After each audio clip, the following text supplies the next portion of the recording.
How are y'all doing? Good? I have a question. Are y'all going to vote in November? Yeah? Are you going to vote yes on Amendment 4 in November? Yeah? Now, hey, me too. It's crazy. Now, do y'all want that to actually be implemented after we pass it? Yes? Yes. Do y'all remember when we voted to give felons their vote back after they serve their time, after they pay their dues? Our state Senate made that unenforceable. It put so many more restrictions on it. That's why it's important that we take our legislature back. Because even when we all vote collectively for something that we care about, they can still take it away from us. It's terrible. We need the will of the people to govern this state. What we have had is corporate interests governing this state.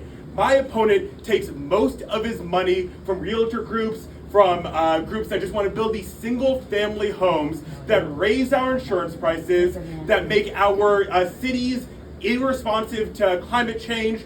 We need planning for the future, but that's not what we have right now. I'm a teacher. I have a bunch of middle schoolers, and they are amazing. They have so much potential, but every single day, I have to see the effects of my opponent's policies. He is taking their resources away. He is not letting them thrive. He's not letting them live up to their full potential.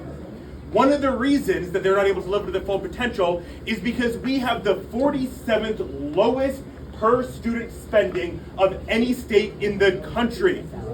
We are the greatest state in the country. We should be giving our children at least average, right?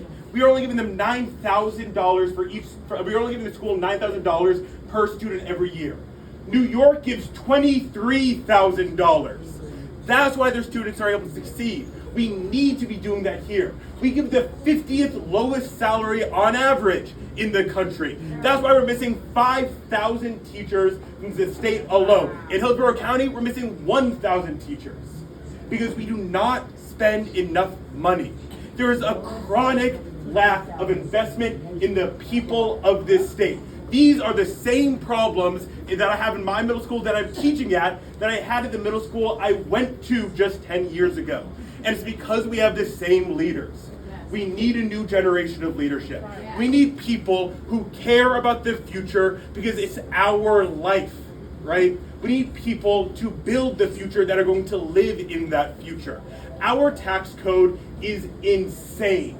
The bottom 20% of Floridians pay over 13% of their income as taxes, while the top 1% only pays 3% of their income as taxes. They are stealing from the working class and giving it to the rich. And we see it time and time again.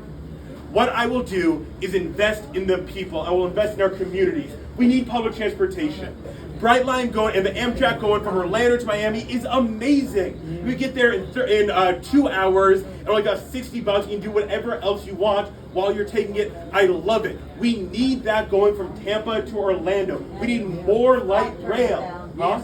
Scott turned it down. Exactly. Scott turned it down. Exactly. That was federal money that would have gone into the state to boost our economy. It not only would it cost us nothing, we already paid for it. We pay our federal taxes. We deserve that money. Same thing with Medicaid. They haven't expanded it, hurting 80,000 people in this state. It is terrible. I think that's a low number as well. We just take the federal money that we already paid for to help the people. But those insane people up in our legislature who just care about their corporate donors. Down $350 million for children's food for the summer. So many things. They're just taking money from us and giving it to these rich corporations. Public transportation benefits every single community it touches. If we had a train from Orlando to Tampa, that means people going to Disney or Universal could hop on a $20 train over here, spend money in our economy, in Plant City along the way, in Brandon if they choose to come here. Buses are amazing, but my opponent sponsored the bill to defund HARP, to destroy the only public transportation we have here. When people don't have a way to get to work, they end up living on the streets. And you know what they did? Criminalized homelessness. They made it illegal not to have enough money to have a home. And they're going to stuff them in those prisons that are already overcrowded, that are crumbling, that don't have any AC, that don't rehabilitate anybody. send them back onto the street with so much trauma and no opportunity to succeed. We need to invest in the people, not just in the monopolies. There's, the saying, teach a man to fish, he eats for a day, give a man a fish, eats for a day, teach a man to fish, eats for a life. The Republicans are defunding the fishing schools, they're putting sewage into our ponds, and they're taking our fish and giving them to a fishing monopoly. Right. It is terrible, that's why I'm running. Because we can do better.